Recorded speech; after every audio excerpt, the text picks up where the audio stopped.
sheekadu waxay ka bilaabatay tuulo kalluumaysi oo degan. gabar yar ayaa ku ciyaaraysay harada agteeda iyadoo aabaheed uu isu diyaarinayo kalluumaysi. wuxuu galay biyaha isagoo wata shabagiisa kalluumaysiga.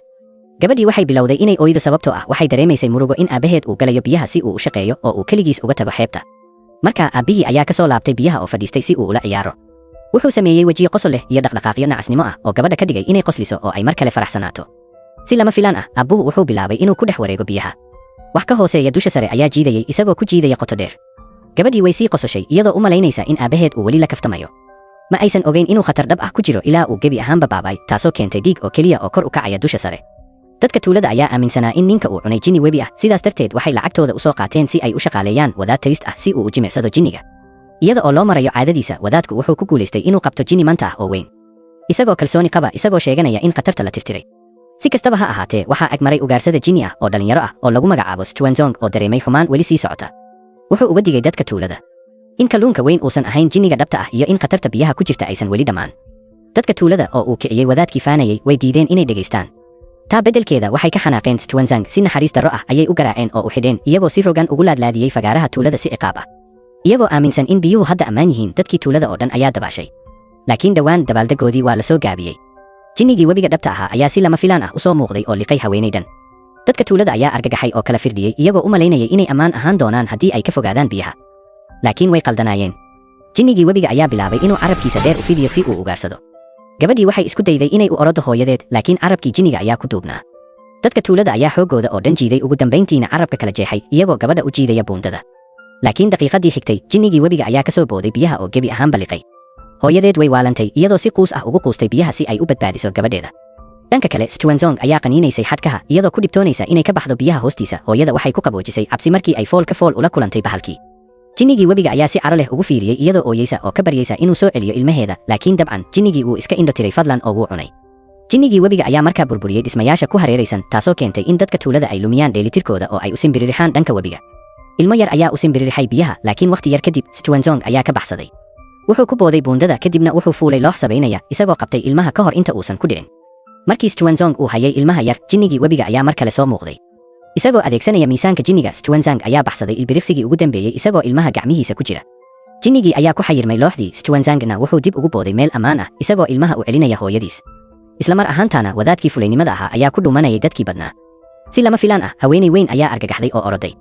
miisaankeedu dhulka ayuu ruxay sida dhulgariir tallaabo kasta. ugu dambayntii way booday oo waxay ku degtay jinnigii webiga iyadoo ku jebisay looxdii oo hawada ku tuurtay.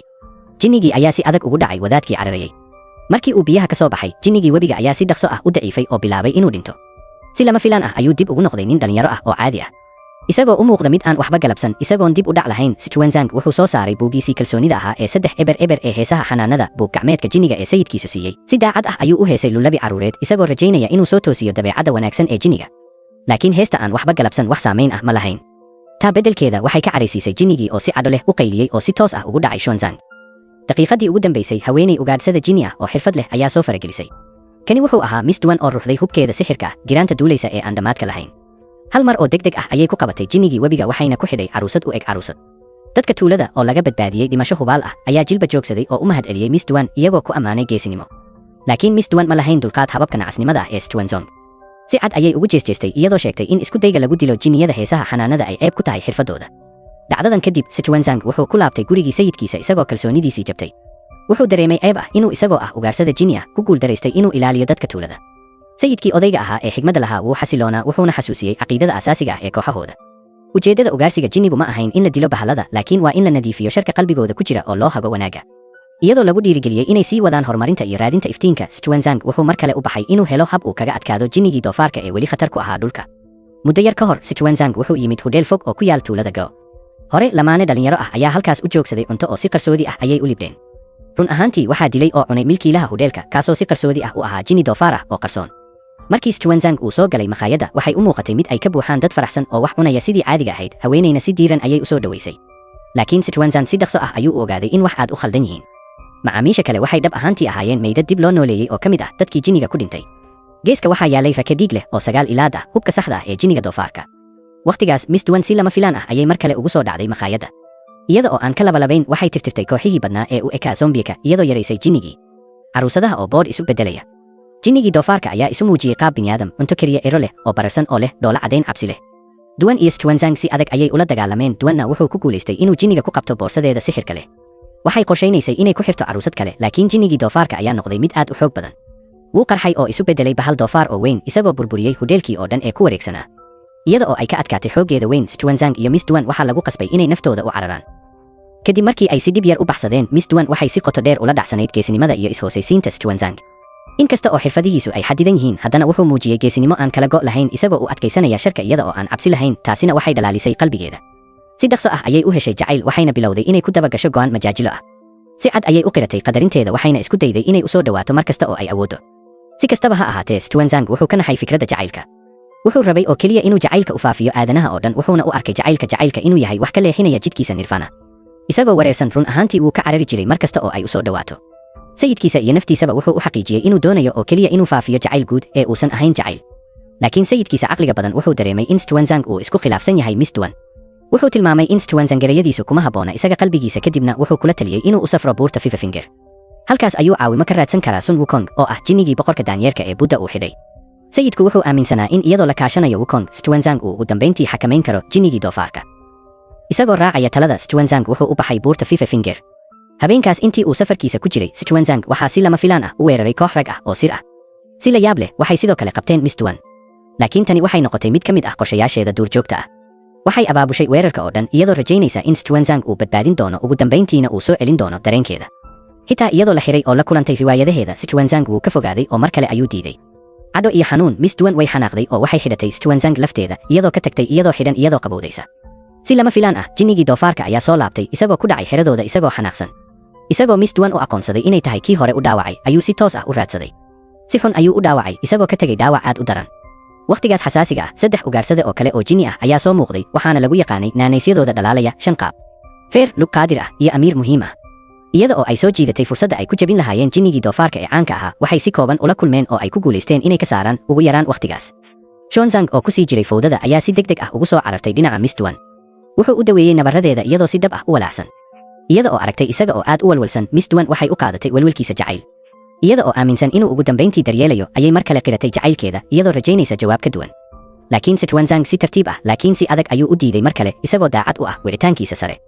Qalbi jab iyo xanaaq, Miss Duan waxay jeexjeexday Xuanzang 3 eber oo buug oo heeso caruureed ah oo jajaban indhihiisa hortooda. Way ka tagtay isagoo quus ah, bogagii burburay ayaa dhulka ku kala firirsanaa.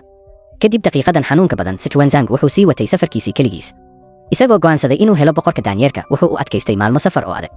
Ugu dambeyntii wuxuu gaaray buur 5 farood leh oo ku taal dooxo degan oo ay ka buuxaan lotus ubaxyo leh. Wuxuu helay god qarsoon oo lagu xiray ubaxyo lotus ah. Gudaha wuxuu ka helay boqorka jinniga caanka ah Sun Wukong. Ku xayirnaa shaabada Buddhist muddo 5 eber oo sano ah. Mugdiga dhexdiisa, nin oday ah oo aan caadi ahayn oo qalafsan wuxuu salaamay. Qofkan yaabka leh ma ahayn Sun Wukong laftiisa oo ku qarsoon qaab bini'aadam. Wukong si farxad leh ayuu u sharaxay sida uu halkaas ugu dambeeyey. 5 qarni ka hor wuxuu ahaa boqorka daanyeerka ee burburka ku Buddhana wuu ciqaabay isagoo ku xiraya buurta hoosteeda. Hadda Wukong wuxuu Xuanzang ka baryay inuu ka sii daayo xabsigiisa. Isagoo dareemaya fursad, Xuanzang wuxuu soo jeediyey heshiis. Wuxuu ka fiirsan lahaa inuu sii daayo Wukong, laakiin waa haddii boqorka daanyeerka uu marka hore ka caawiyo inuu xakameeyo jinniga doofaarka ee argagax geliyey dhulka. Haddii ay ku guulaystaan, Xuanzang wuxuu u xaqiijiyey in Buddha uu hubaal arki doono toobadiisa daacadda ah oo laga yaabo inuu siiyo naxariis. Iyadoo aan Xuanzang ogeyn, Miss Duan si qarsoodi ah ayay u raacday. Hadda waxay gashay godka oo dib ugu soo laabatay. Waxay ka naxday inay aragto Xuanzang oo la gorgortamaysa boqorka daanyeerka khatarta ah, laakiin way diiday inay baxdo, waxayna ku adkaysatay inay caawiso. Wukong oo ciyaaraysa door iskaashi ayaa soo jeedisay qorshe. Maadaama jinnigii doofaarku uu mar ahaa jilaaxiisa leh noloshiisa hore, waxay isticmaali karaan qoobka ciyaarka soo jiidashada leh si ay uga soo jiidato. Miss Duan isla markiiba way iskeed isu xilqaantay. Iyadoo ka labalabaynaysa, waxay bilowday hees xiiso leh iyo qoobka ciyaar ku jirta iftiinka dayaxa, iyadoo rajaynaysa inay soo saarto jinniga doofaarka. Qorshuhu wuu shaqeeyey. Iyada oo ku sasabtay bandhiga, jinniga doofaarka ayaa ka soo baxay hooska. Waqtigaas Wukong wuu iska daayay ficilkiisii, wuxuuna awooddiisa ku sii daayay. Si naxdin leh ayuu jinnigii doofaarka u garaacay isagoo isdhiibaya. daqiiqada gudahood, Miss Duan si dhaqso ah ayay u soo saartay boorsadeedii sixirka ahayd, waxayna qabatay jinnigii daciifka ahaa iyadoo ku xidhaysa boombalo yar sida jinnigii biyaha oo kale. Miss Duan aad bay u faraxsanayd. Waxay labada boombalo, jinnigii doofaarka iyo jinnigii biyaha, u dhiibtay hadiyadaha Xuanzang iyadoo ku ammaanaysa inuu ka adkaaday. Kadib si qosol leh ayay uga soo saartay qorigii dahabka ahaa ee giraanta oo ay siisay Xuanzang iyadoo asal ahaan soo jeedisay guur. Xitaa waxay soo saartay buugga heesaha xanaanada ee Xuanzang, kaas oo ay si taxadar leh dib ugu hagaajisay kadib markii ay kala jeexday. Inkasta oo aysan akhrin karin oo ay dib u soo ururisay bogaga si aan kala sooc lahayn, haddana fikradda ayaa muhiim ahayd. Iyada oo la adeegsanayo tilmaamahan qalbiga ka go'an, Miss Duan waxay rajaynaysay in Xuanzang uu ugu dambeyntii aqbali doono jacaylkeeda. Wuu diiday jacaylkeeda mar kale. isagoo go'aansaday inuu joojiyo Sichuanzang xitaa wuu qaatay dhagax ayuu ka jaray oo qayb ka mid ah fartiisa ayuu ka jaray si uu uga soo baxo faraantigeeda dahabka ah falkan naxdinta leh ayaa Miss Duan si buuxda u jabiyey qalbigiisa iyadoo ooyeysa ayay iska tagtay iyadoo ka xumaatay diidmadiisa markii ay luntay Sichuanzang wuxuu dareemay murugo qoto dheer oo ka timid qalbigiisa intii lagu jiray oo dhan Wukong si aamusnaan ah ayuu u daawanayay Wukong wuxuu iska dhigay mid naxariis leh wuxuu Sichuanzang ku khiyaaneeyay inuu mid ka mid ah ubaxyada lotuska ka soo saaro albaabka godka isagoo aan ogeyn Sichuanzang wuxuu ka saaray shaabadii ugu dambeysay ee xabsiga ku haysay boqorka daanyeerka isagoo qoslaya Wukong ayaa godka ka baxay 5 qarni kadib wuxuuna isla markiiba soo celiyay qaabkiisii runta ahaa jinni daanyeer ah oo cadhaysan oo ku labisan hub dahab ah oo la garaacay Sichuanzang wuu argagaxay wuxuuna ku qayliyay xitaa bannaanka godka Wukong weligiis kama baxsan karo Buddha isagoo ka xanaaqsan xuska Buddha Wukong wuu xanaaqay hal weerar oo xooggan ayuu Sichuanzang u diray inuu duulo isagoo ka tegay dhaawac daran oo dhiig ku facaya dabadeed wuxuu timaha ku qabtay Sichuanzang oo xididada ka soo saaray isagoo timaha oo dhan ka jeexjeexay madaxa sare isla markiiba Sichuanzang wuxuu dhulka jiifay isagoo dhiig leh oo bidaar leh isagoo u eg sida wadaad aan rabin waqtigaas saddexdii ugaarsada jinni oo xafiiltan ah ayaa si weyn u muuqday iyagoo aad u xiisaynaya inay sheegtaan sharafta ka adkaanta boqorka daanyeerka waxay ku soo qaadeen farsamooyinkoodii ugu fiicnaa laakiin Wukong aad buu uga fogaa awooddooda si fudud ayuu u burburiyey isagoo qaylo kulul wata ayuu si dhab ah u qarxiyey jidhkooda isagoo gebi ahaanba tirtiraya isagoo ka adkaaday ugaarsadayaashii wuxuu quudiyey kibirka Wukong wuxuu ku dhawaa inuu dhammeeyo Sichuanzang oo dhaawacmay markii Miss Duan ay si lama filaan ah u soo noqotay waxay isku tuurtay Sichuanzang si ay u ilaaliso way ku jeesjeestay Wukong waxayna isku soo jiidatay cadhadiisa Wukong oo hadda si buuxda u xanaaqsan ayaa si xoog leh u weerartay si geesinimo leh ayay u dagaalantay laakiin ma aysan la tartamin markii Miss Duan ay dhimanaysay Juanzang ugu dambeyntii wuxuu ogaaday sida uu jeclaa isagoo gacmihiisa ku haya ayuu ilmo ku qirtay inuu jeclaa tan iyo waagii hore Miss Duan si tartiib ah ayay u dhoola cadaysay oo way dhimatay isagoo isku duubaya iyadoo u libdaysa iftiin dahab ah oo dabaysha ku jira Sichuanzang oo murugaysan ayaa qabtay buugga heesaha xanaanada ee la hagaajiyey si dhow ayuu u eegay wuxuuna ogaaday in bogaga aan kala sooc lahayn ay hadda sameeyeen suradka weyn ee iftiinkii Buddha daqiiqadaas iftiin ayaa ku dhacay